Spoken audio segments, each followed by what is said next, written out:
and then we'll go over to Katara. I hope I'm saying that right. I'm never sure.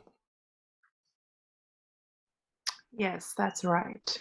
Oh, Or good. every day it's right. But I think when the dragons speak, it sounds a bit different. But yes, it's Katara. Thank you.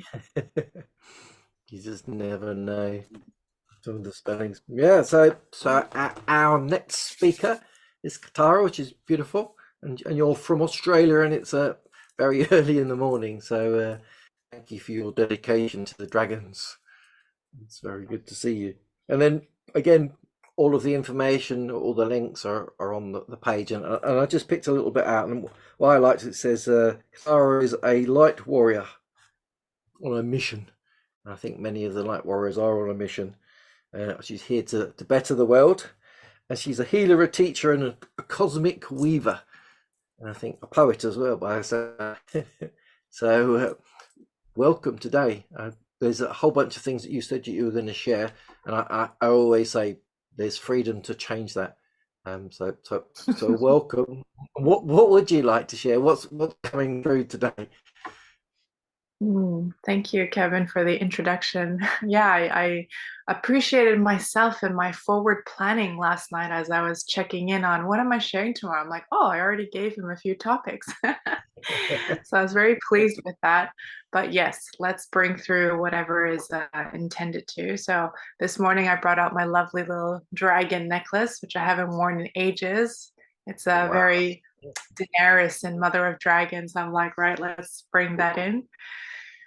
Yes, thank you for having me. And as many of you probably have connected here through the Dragon Thunder Summit and the other Dragon Thought talks, I was just amazed at how many dragon lovers there are in the world. And as I started to join some of these Facebook groups, I'm like, wow, there's thousands of people sharing dragon images and dragon poems and all these things. It's been absolutely beautiful and very comforting to be welcomed home amongst other dragon lovers, dragon riders, and dragon hearts. So I think for any that are just beginning their dragon journeys, which it kind of sounds like, many people are not to feel, well, to feel just at home that once you connect to their energies or just have a love of dragons, I think that I needed to be reminded of there's no right way to connect with them. There's no right message that they need to bring for you, and that it is exactly the right timing for when you meet your spiritual family and when you meet your dragons. So that is one of the first things I wanted to say, even coming into these talks and catching up on the replays, and listening to all the wonderful speakers on the Dragon Thunder Summit. I was like, oh, I didn't know that part, or oh, that's new, or I don't feel that way about that particular dragon. So I've really had to remind myself of just do you, like just connect how we connect to our family, how we connect to the light, and how we are working with the dragons. So I wanted to start with that. Um, Often I find myself, in beautiful journeys, and thank you for that, Alessandra, if she's still on. And my husband's Italian, so we'll definitely be going to Italy and banishing some or freeing the dragon, shall we say. Um, and it's often when I'm in other people's journeys and guidance with the dragons, yeah, I see completely different things than other people. So it's really important just to allow ourselves to experience and know that it's, exactly divine. So, yes, I am here in Australia. I didn't know this, but one of the dragon speakers had shown us a map of where the 12 dragons of Mu are in the world, the 12 dragons of Mu. And you may or may not resonate with that, but she drew the head and the tail of the 12 dragons and where they are around the world. And I happen to be at the head of the female earth dragon, right here at the tip. So I am at the tip, at the southeast tip of Australia, in a small town called Bairnsdale. It is so small. I think it's like, I don't know, I think it's less than 10,000 people. And it's so obscure how I even came to this town, because I lived in Sydney before, and my husband and I decided to take a trip around Australia. And we traveled all along the East Coast and then down the central through Uluru, which many people know to be a spiritual place. But then right down to this area, we were called to come here, and he got a little, job here. And so being here, all of a sudden, I started hearing people talk more of the ley lines and the dragon lines. And I'm like, oh, what's going on? And so if you have seen some of the images online when they often draw the chakras of the earth, even, it cuts right through in Australia, through Uluru, and then it just exits Australia at that southeast tip. And that's here in this town in Bairnsdale. And then that whole 12 dragons of Mu thing. And I'm like, of course, that's where the dragon energy is. So I'm not sure what we're activating here. There is a very tiny group of light workers, but it definitely feels like that light is ready to come up. And so, yeah, we'll just work our magic and see what happens. Are there any other Australians here? I didn't notice in the chat earlier if there were other Aussies. I saw a lot of North American people. Any Aussies in the group? Anyway, just pop a hello if you're there. Nice to see you probably early in the morning as well. So Kevin and I did a podcast not too long ago, and I think both of us shared some stories of how we met our dragons. And just to share a tiny bit, I think when dragon first came into my life, it was in a shamanic journey, and I was journeying to meet a new guide to help me in that time of my life. And in that journey, it was very, very quick and it was very obvious. And I was in the womb of the earth, in the inner earth. And all of a sudden, it was like this massive blue dragon just dropped into the middle of the cave. And it was so big, I was like pressed up against the wall. I could not even like move. It was just so ginormous. Like, what are you doing, human, trying to contain me in this, little space? And so that was my first encounter with really experiencing him, or with that particular guide. And it was also interesting because if it was too much for my human self to comprehend, it actually turned itself into a dragonfly. It turned itself into a dragonfly. And then my teacher actually came to me and asked, well, are you okay to take messages from the dragon, or do you want to work with the dragonfly? I'm like, no, dragon's good. So that was my first encounter with dragon. But probably like many of you, our relationship with dragon continues to evolve, continues to show itself, continues to show its reasons of why they are in your life. And so over, I guess, probably a year or so, I don't even think I was bold enough to connect with dragon. So I don't know how many of you guys already have dragon guides. Like if you guys if you can type in the chat, or just let me know how you guys took in your time to connect with dragon. Because it was almost like I wasn't scared, but it was like with trepidation that I actually decided to connect with him more. And then I think I went looking for someone to assist me in this whole dragon unfolding. And that's when I found one of the Dragon Summit speakers. And she's all about, this is Araya for those who know her, but she's all about helping people to connect to their dragon self. So this is what we were speaking about just a little bit earlier, that merging with our dragon self. And we may be dragon riders, or we may be dragon hearts, so pure dragon form, and how we actually bring it into expression. So because my training and my experiences and foray into these worlds really began with shamanic training, I guess, yeah, I was really used to seeing mystical creatures and different animal guides and getting messages and things like that. But the idea of actually being a dragon or merging with the dragon, yeah, they let you know when it's time, merging with the dragon, I think even after the course completion, I still didn't really get it. And I think that the energies of dragon are just so vast across, time, space, dimensions, everywhere because they have been there since the creation of time. Their energies are so vast to comprehend that when I connect to them, I don't know if it's one dragon, I don't know if it's a collective, I don't know if I am that one. Is this one a guide or is that one me? So it became, yeah, just a little bit overwhelming. And so one of the things that,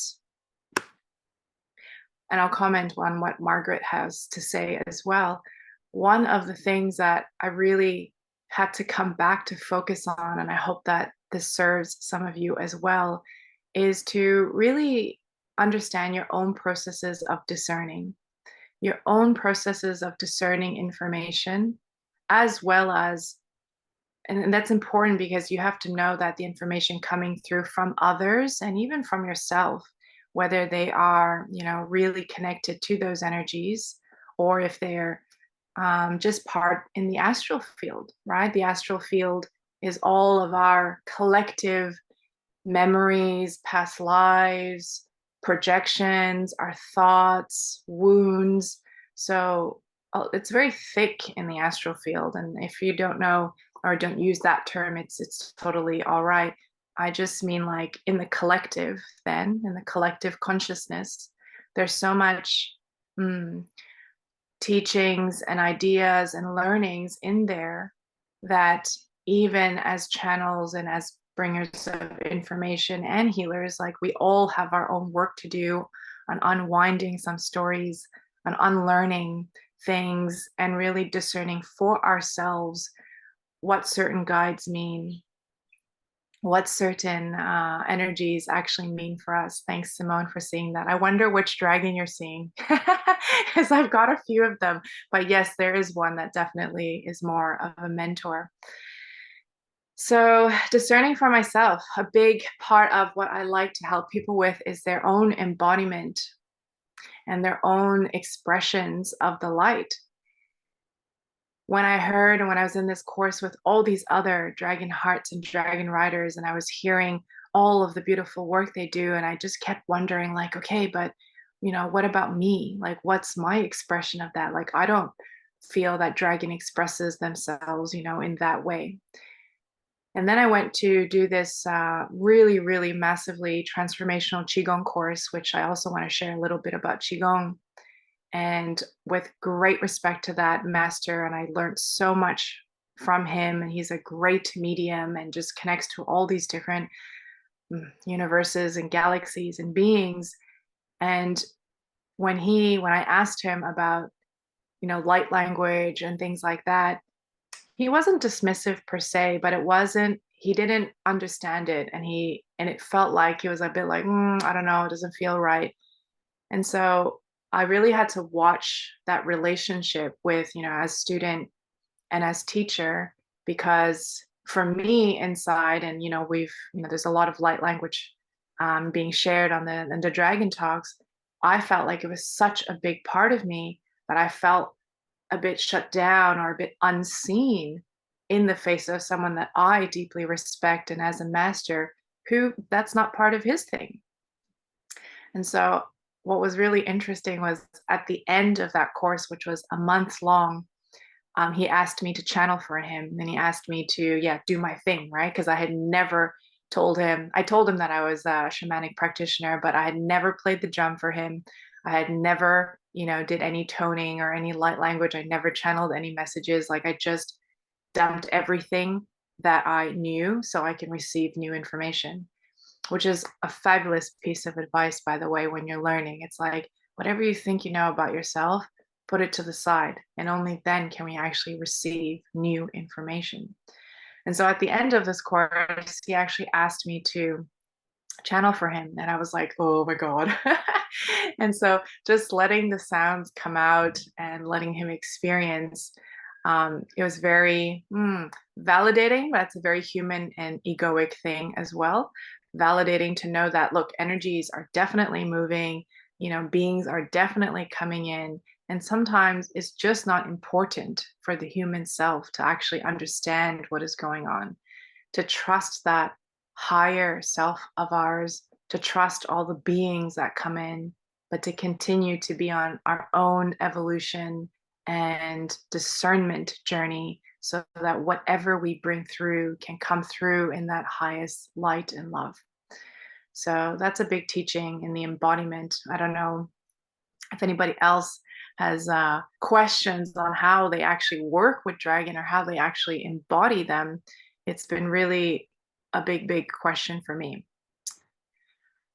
Okay, so what did I say I was going to talk about? Cultivating my relationship with dragons. Right. I wanted to say that at the end of that beautiful dragon course, when I actually had my one-on-one session, and it was about connecting to my own dragon self and how much I had actually merged, with her. It was very fascinating because when I connected to the dragon self, it wasn't actually in a dragon form. It went, I guess, higher, if you want to call it that, in the dimensions, to a point where the dragon energy was actually formless. It was so vast, that feeling, once again, that it felt like it just wasn't actually coming into dragon form. And I wondered if that was what was actually stopping me from feeling it, because it wasn't obvious. It wasn't like I felt the dragon around me, because she told me it was formless. So I've done a bit of deep diving. I've done some more journeying. I've done some other healing work and ancient remembrances. If anyone resonates with being an ancient one, from what I understand, these are the times and the times when we were creating before we came into this kind of density, before we came into form. It was a time of formlessness. So I've been doing some work on the ancient remembrances. And when I did that first journey, I really did connect to that time when it felt like I was the cosmic ocean itself, the sky itself. And I can feel the connection of the network of the stars. The literally looked like a mycelium of star networks and consciousness. And I still can't quite figure it out, but I feel like it's the star energy, and actually Ka is spirit, Tara is star. I don't know if it's green Tara, whatever Tara, but I've actually been trying to piece together the name and the origins of this name. So I always kind of knew it was like star spirit, and there are other things with it as well. But as I come to remember that formlessness, it really feels like I am the star energies itself, like reaching out to all of the ends of the universe and connected to all of that, which to me is just, my human self just cannot comprehend. Oh, that's just too much. Like, what does that even mean? So I'm still unfolding that. But in that journey and how the dragons are showing up now, and I asked, are they mentors? Are they teachers? And they are all of those things and none of those things.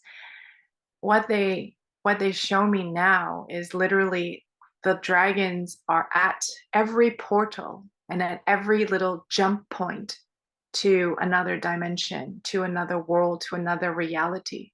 And I'm still not expert whatsoever on understanding densities and dimensions, and maybe someone can enlighten me.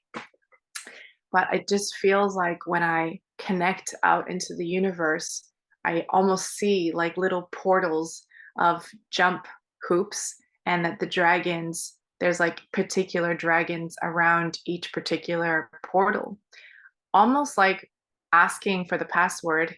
Do you have the codes to enter?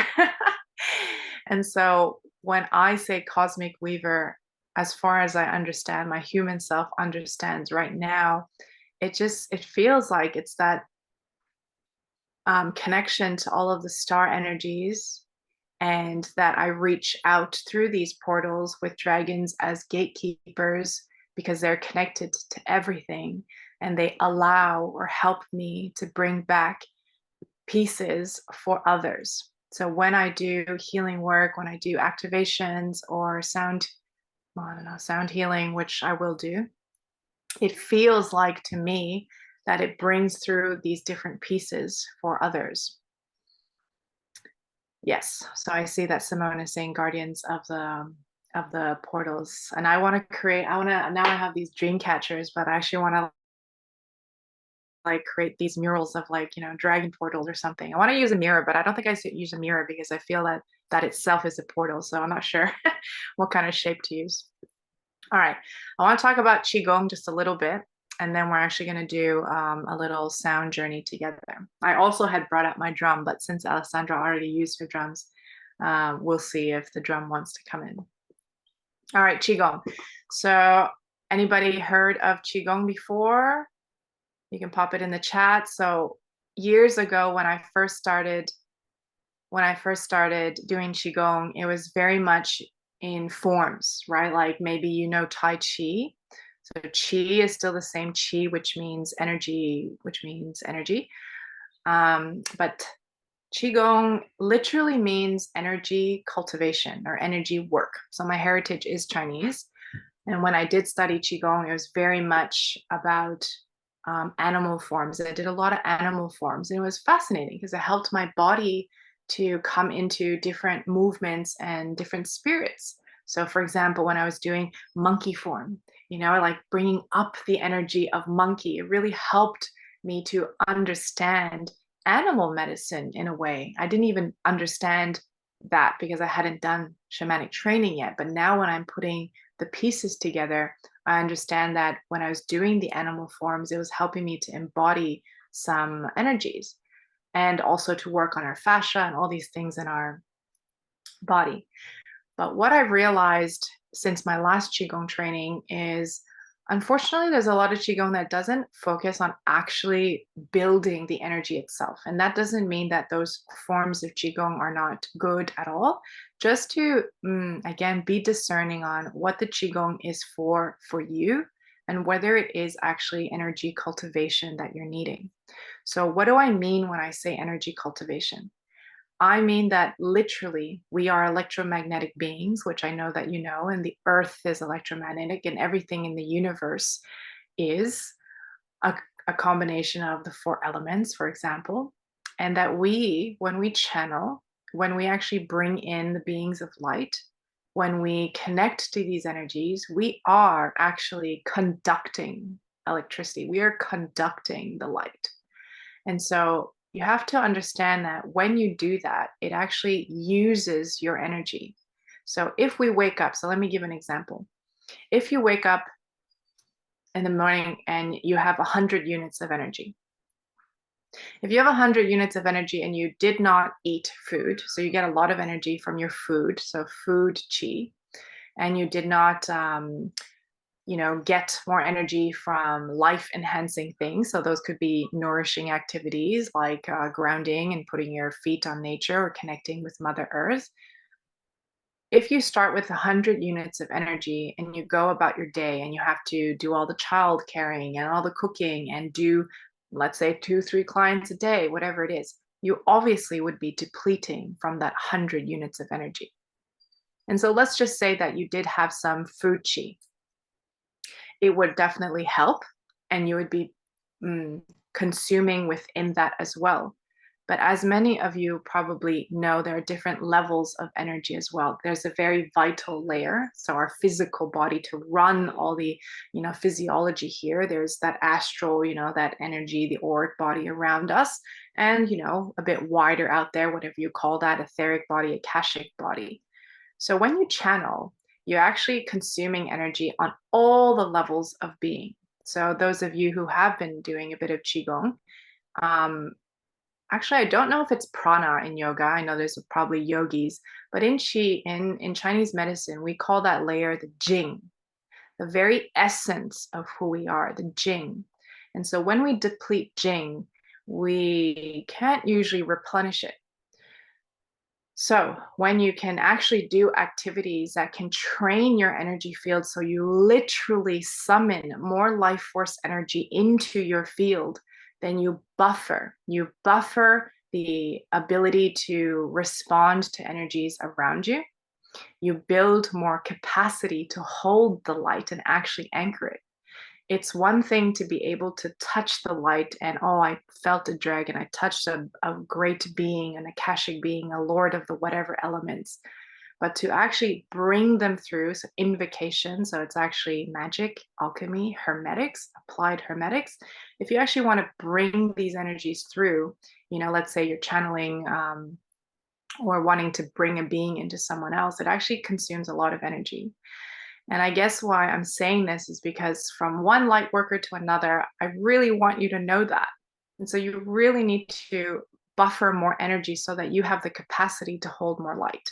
And I know that frequencies are elevating, and I know that frequencies, are coming in, but for us to be able to not burn ourselves out, like literally, and we're going to realize it a bit too late, when you're burning out and doing too many clients or trying to hold too much energy. So it's really important to buffer that energy. So I'm going to show you how to do it just really briefly to see that you experience that energy. Okay. So in that space, we will then do some channeling as well. So I know I don't see any videos in front of me, but I do see Kevin, so I'm going to use him. So just in a seated position, so don't do it lying down. I just want you, so I'm probably going to have to lower my camera. I just want you to place your hands out in front of you. So I'm holding it here because my camera is here, but you're going to do it right at your hips height. So just 90 degrees at the arm. I'm going to lift my arms so you can see it on the camera, but for you, just keep the arms a bit lower. And so without even too much attention or work yet, if you just notice that area between the hands, and I'm going to ask Kev because he's on my screen. Can you just not tell me, can you feel that there's something going on between the palms? Yeah, beautiful. Okay, so I know everyone probably will sense it. And the reason is because our palms and the under our feet and our crown are the 5 largest gates in which we can experience energy. The 5 largest gates, but of course there are all the other gates in the body as well. So the hands are very easy to tune and to feel. Okay, so we're going to do 9 breaths together, whoever wants to do it, just so you can feel the density and the change of what you feel between your hands, because I know you can feel the energy. But what happens when you intentionally call in more energy into the field? All right. And I want you to just notice that. So placing your hands there. And the first thing you're going to do is really stretch the fingers forward. Okay. So as if the last third of your finger is radiating out.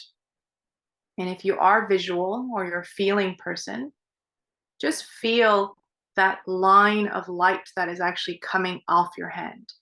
The vital layer of our being is very radiant. It's like very sparkly as opposed to the chi level, which is a bit more cloudy. Okay, so if you want to close your eyes, you can.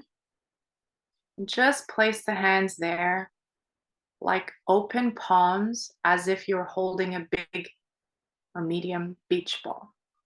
Spine is straight. And what we're going to do is we're going to inhale and imagine like we're gathering energy from all around us. And as we exhale, I want you to compress the chi ball just slightly. And I want you to breathe into the space between your palms and bring your attention there. Inhale, we'll do 9 breaths together. Second breath, inhale. Exhale. You might like to exaggerate your body because vital layer is the whole body. In 3. X3. Use your nose. In 4. No mouth breathing. Place all the awareness between your hands. In 5, big exaggerated breath. Exhale. In 6, I think. Compress that ball. Notice the energy there. In 7.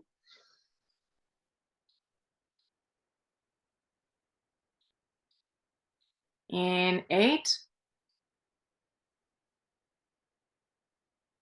And last big one to compress. Inhale. Place all your attention between the hands.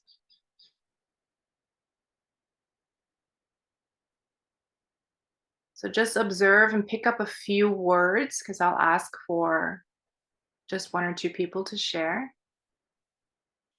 If there's a color, the speed in which it moves, how dense it feels. Okay, now I want you to equalize that energy. Where you feel it in your hands is actually what your whole body can feel. So just move that energy within your sphere. So inside the aura or egg shape around you. And use your mental space just to do that and just notice how it feels. Notice where you feel less energy, maybe behind you, maybe at your feet.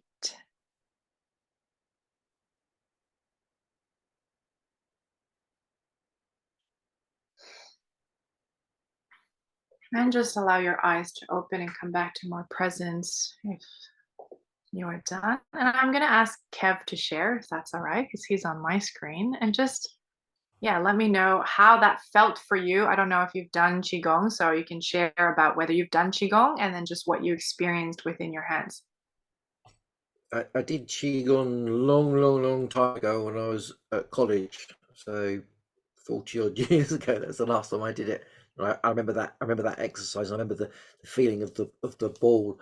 And for me, that time, the ball, it got heavier, but it was light. If that makes sense, the Yeah. density of it, it almost felt like a piece of iron by the end, but it was light Yeah. iron. But as I tried to push it in, it was solid like iron, but it was spinning really fast. But it was spinning clockwise and anti-clockwise at the same time. So I tried Yeah. not to think about it, and it was like lots of stars flying around inside it.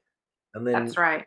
when I poured the energy in, my feet weren't cold, and the middle of me, like my solar plexus, it was just still, and my head was like, like Yeah. the energy was really strong. It was beautiful. Yeah. Yeah.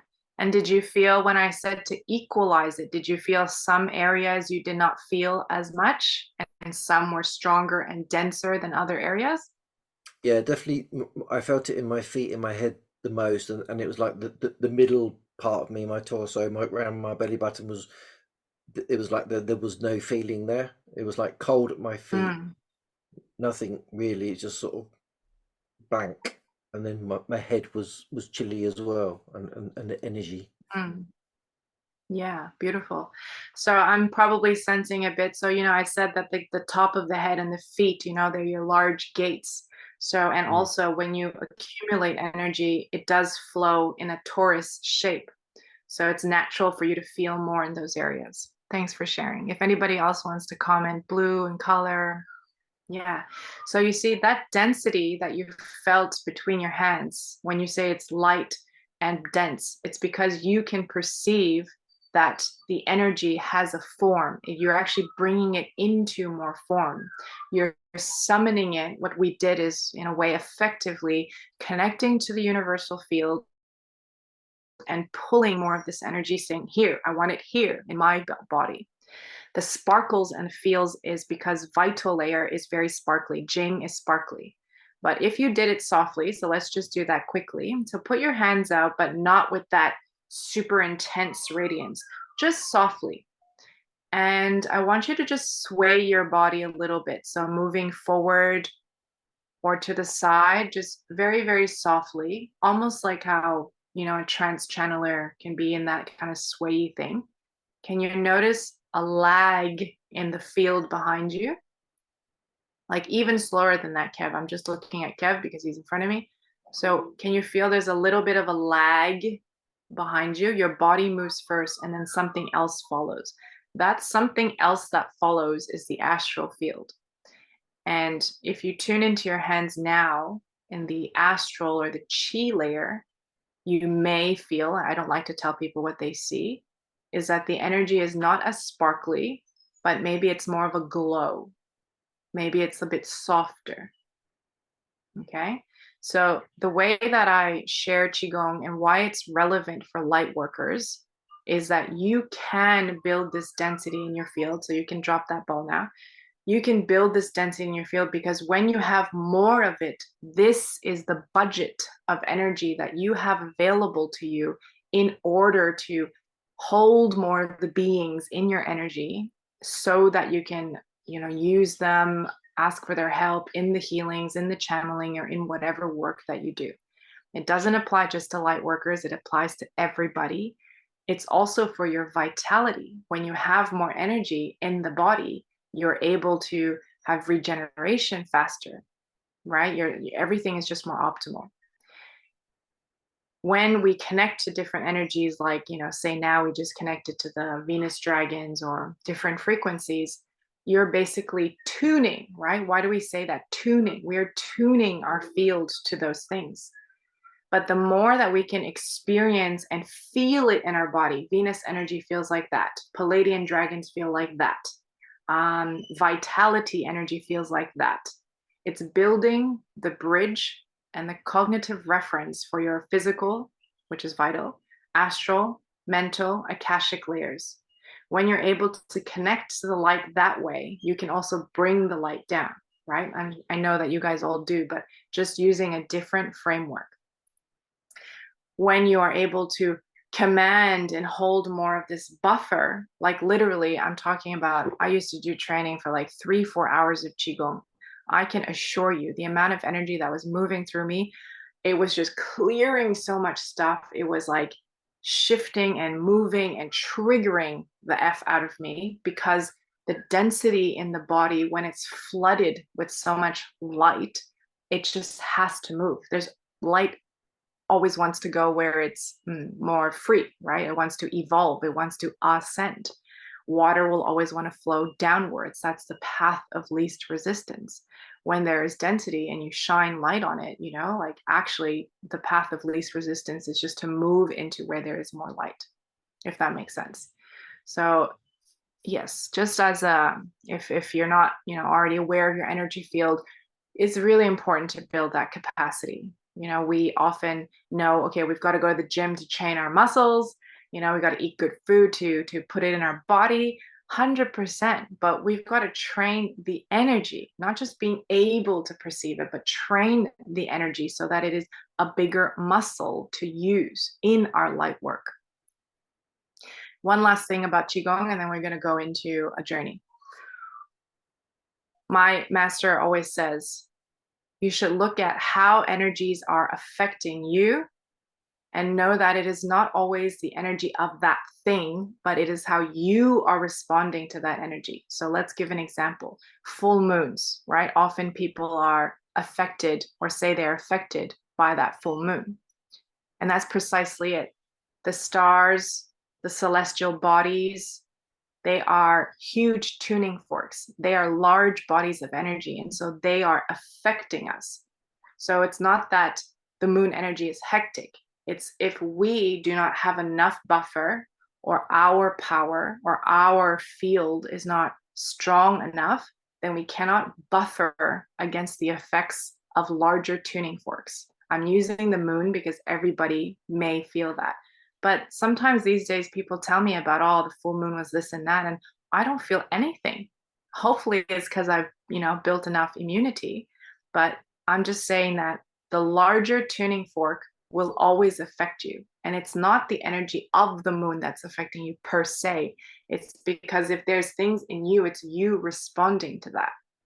If there's a heavy world event, for example, some shit is going on, there is some war, there is stuff, right? We obviously will respond to that energy.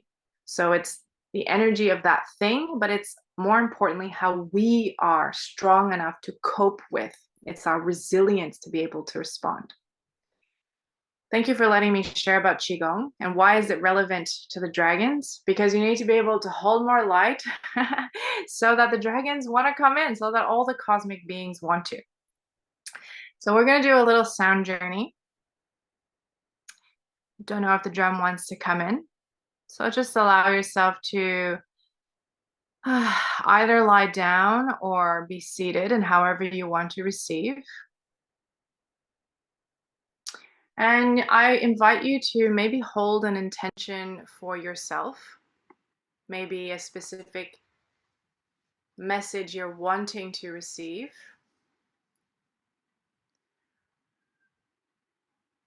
or more healing somewhere in the body.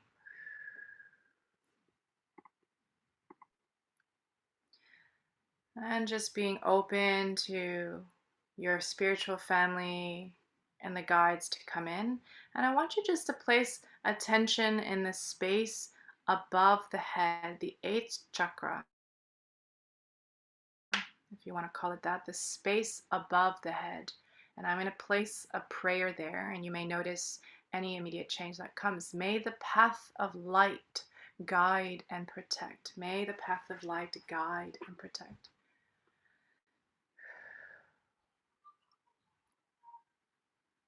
And just allowing the body to receive, notice where the energies hit, notice the insights and beings that come, and remain unattached. Ariakasate ya moriakatuta moriasareyo. Moria Sareyo.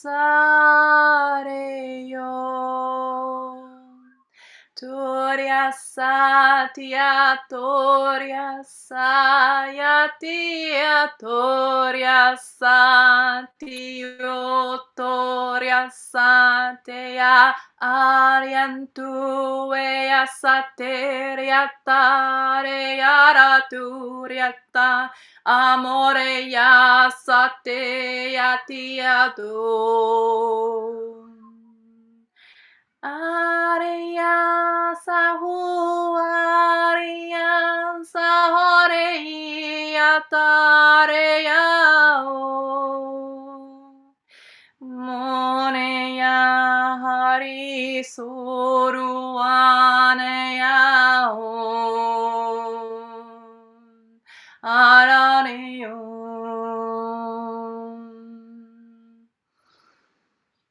Breathe into the heart and just allowing the body, feeling where the body needs that energy to go. Allow it to activate, to bring online the energies and codes that are already within you, just within reach. Yasuri Yatara Puri Yata Surya Surya Surya Surya Surya Surya Suritaya Te Ararate Ararate Untakari yasatari ti amote atayata suninka Sonyaka Sonyaka Roshtiya Aroshtiya Om Nana Enya Om Nana Eya Sari Ture Yata E Onyatare sia, onyatare sia, onyatare sia, onyatare sia, onyata, yatira onyata. Eya sayareya, eya sareyara, eya sareya.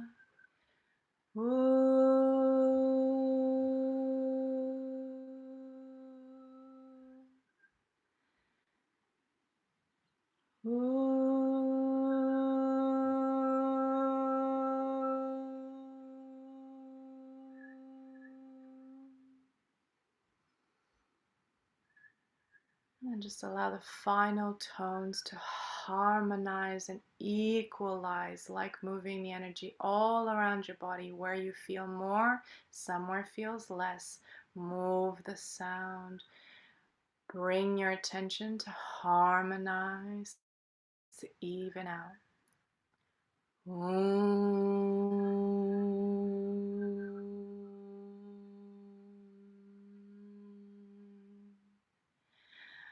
Yo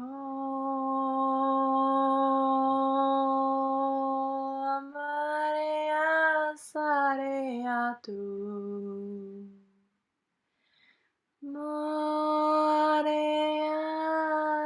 Sa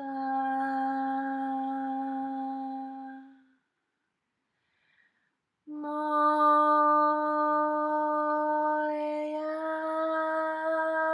Sa Moria Sa tu Ata Turia tu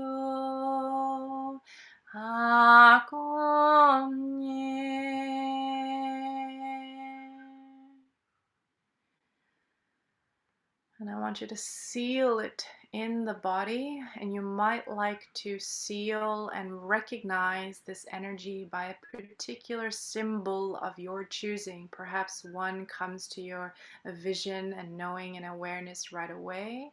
Use an image, a seal, an image to call up when you want to reconnect to what you have just received. And just seal the energy, like just energetically placing it on top. And anytime you want to come back to that, you can use the symbol as your key code.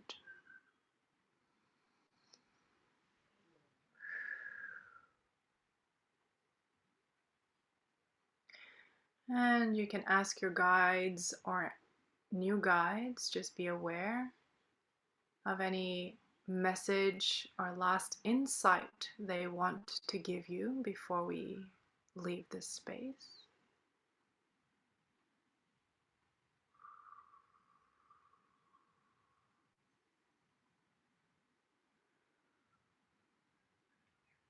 And then slowly coming back to your awareness, pull all your energy back into the body.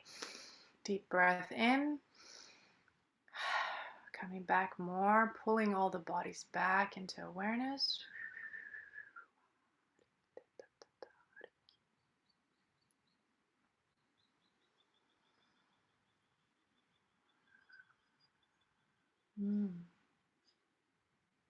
Welcome back. And I would love to hear some experiences if people would like to share. I'll probably ask Kev first since he's on my screen. I don't know why, I must have you pinned on my screen. What messages did you get? How was the experience? What happened? It was beautiful. Mine was all the energy was in my heart, and I've been getting this message recently about how strong the heart energy is, and about I got a message about protection, and I'm always saying I want protection from outside, but it said protect yourself with the energy of your heart, and it was just, and I just saw my heart energy just growing and growing and growing and growing, and it filled the whole room, and I was just sitting in it, in that energy, and as you were singing, it was just the energy was just moving around really gently, and was felt like it was cleansing me. And I felt like I'd left the floor on my feet. I was like, and my feet still on the floor. I felt like I was floating in my heart energy. That was beautiful. Thank you very much. Yeah, thanks for sharing. Yeah, well, it is our own energy that it can be the most protective. You know, like I use that qigong light as reference. You know, we pull it more, but we pull it more in our field. It's actually our energy in there, and that serves as the buffer. Those are the beings can reside in our light to help protect us. Would anyone else like to share?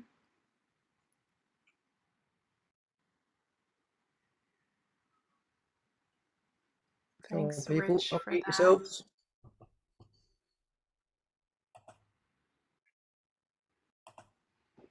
What about the ones who have typed? Alessandra, cleansing, uprooting. Yes, I often I can't really differentiate or say, oh, this is only a healing or this is only an activation, especially when there's group energy. There's a lot of different things happening. So, what I felt on my side is there was definitely a lullaby of sorts, like connecting and moving in between everyone and like almost like pulling, like inviting you, awakening you to like rise even more. There was a cleansing of just old stuff ready to go. You know, when I do sound stuff, I feel like it just does the it was already there. It's low hanging fruit. It's like just ready to go. Just ready to go in the clearing, but also in the activation. So I don't know, did anyone feel like things were coming online more than it was clearing? There definitely is clearing and harmonizing. Did anyone feel more things coming online or new insights? Katara, when you mentioned at the beginning when you were talking about doing this, and you mentioned drumming, um, I kept hearing drum, drum, please drum. And it was interesting. You're very grounding into the body with what you share and yourself and with qigong and all of that. It just brings you into the physical. And so when you started singing, I grabbed my drum and I danced with it in my room. Yeah. And I shut down my video because I didn't want to be a distraction in any way. But I was drumming with you the whole time you were singing, and it felt like all of this energy was coming through my body more. And I laid my hands on the ground afterwards and just patted the ground. And I felt like this huge amount of shifting from my head to my toes. So that was Mm, rich and but very deep in my physical earth body right here. It's all cosmic, yeah. but the beautiful part for me was feeling my body more and just feeling that movement of energy in me. And I felt like a lot of shifting and beautiful resolve, and especially in my head and neck, like the back of my occipital lobes, where I think when I've been working with just trying to do things in my life lately, I'm so over Mm, mental sometimes when I'm that I felt like all this energy just just came home and more grounding. yes. Yes. So grounding. Thank you Yeah. so much. That was beautiful.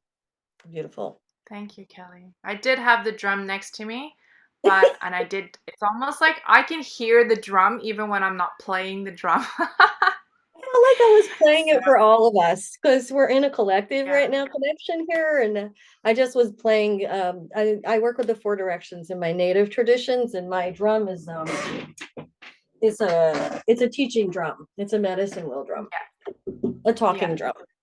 So I hope it Beautiful. was talking to in support, but also of love and not trying to do anything, by the way, just feeling it to Mm, call, got asked, drum, and I just had to dance with you. That was me. yeah. Well, That was it's just it's such an important part of our embodiment. You know, I mentioned that a little bit earlier. You know, if we're all feeling cosmic here and if we love the dragons, we probably are cosmic and galactic. But, you know, my question is, so what? Okay, I can see the dragon, so what? Like, what does dragon actually want me to do? Right? So yeah. dragon wants me to be bold and courageous and step out and start talking about it.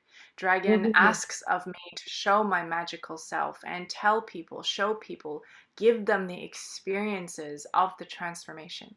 When you feel that energy moving through you, when you feel the chi ball between your hands, when you're coughing and releasing, yes. You know, it's like you get very visceral experiences, and if I then tell you, oh, and it was dragon and it was this, great. But it gives you that embodiment and it gives you that human 3D experience of how you can feel more in your heart, how you can feel more heavy in the body, right? Often when I do that, you know, it's soul retrieval, right? In shamanic terms, it's more of your energy coming in. So the more that we're able to train the energy in that way, Give it more space, release into the space. Okay, I've created room now. Let me call in some beings. And as you continue to ascend and increase on your own frequencies, the level of the beings that you work with will also change. So, not that any are worse or better, not at all. It's just a different vibration and frequency. So, a lot of the animal familiars that I used to work with, like often I don't feel them around anymore. I'm still very connected to nature. But a lot of times I'm just like, oh, it's something galactic. I can't even pinpoint what it is. Okay, so that embodiment piece that Kelly so beautifully illustrated. Yes, we need to move in our bodies. We need to feel it. Okay, where's that energy coming? Where does it want to move? Because everything is connected. Literally, the electricity, the light is moving in our body. That is how everything runs. If we didn't have that spark within us, the brain cannot communicate to the arm, to the voice, to the thing. So we need the flows, the highways of light and energy in the body to be optimal. And if you go really technical, right? Like I'm a very air person. I'm very minded and need to think and understand how things work.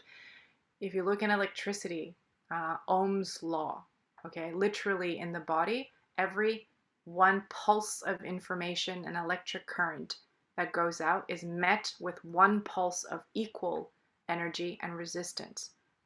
But if resistance is more than the communication, then that's where you have toxins building, dis-ease coming, right?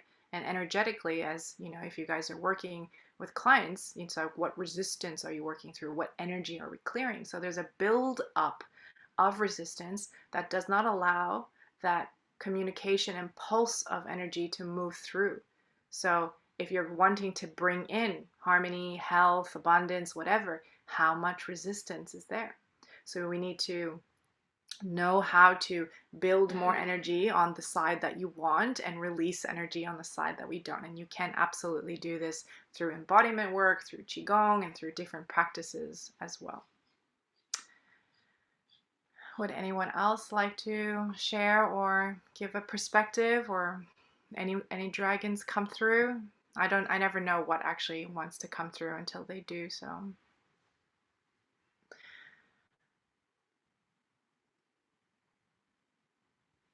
No? All right. Well, I hope that was what everyone needs at this moment. And just to let that continue to unfold as well. I have often heard people reflect back to me about the sounding and the toning. It's like the medicine continues to work afterwards as well. It's not linear in time. Even if I sang for 10 minutes or Alessandra gave her beautiful journey this morning for whatever number of minutes, the amount of information that can get packed in that amount of linear time can be very phenomenal. So yeah, I hope that was in service and helpful to you. As Kev said, everything is in the Dragon Talks information. But yeah, helping people to cultivate their energy. I do a qigong for Lightworkers course. The next one starts in January. It's 7 days in a row, so you can just build a few basic techniques and just know that for yourself, and do as you please with your energy training so that we can all be powerful and masterful. I'll hand the floor back to Kev. Wow, thank you very, very, very much. I'm sure everyone will be sending you lots of love in the comments, and yeah, that was beautiful. It took us on quite a few trips and journeys there, and qigong's been calling me for a while. My yoga teacher teaches bits of it, but yeah, I think I might have to book on that course. It sounds amazing, and investigate qigong a bit more. So thank you to Alessandra. Thank you to Katara.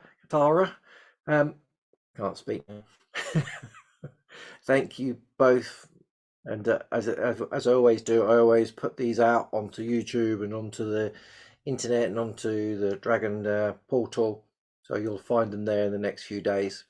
And our next one is on January the 7th in 2024.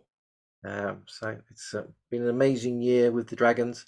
I love that all these beautiful people are joining us more and more each month. So thank you to our gorgeous speakers. And if you all want to click that reaction button and send a beautiful love heart to them, or put in the comments your thanks. So thank you all, and I wish you all an amazing holiday, Christmas, however you celebrate it, and a happy new year. And I will see you hopefully January 7th, 2024. Thank you very much, everyone.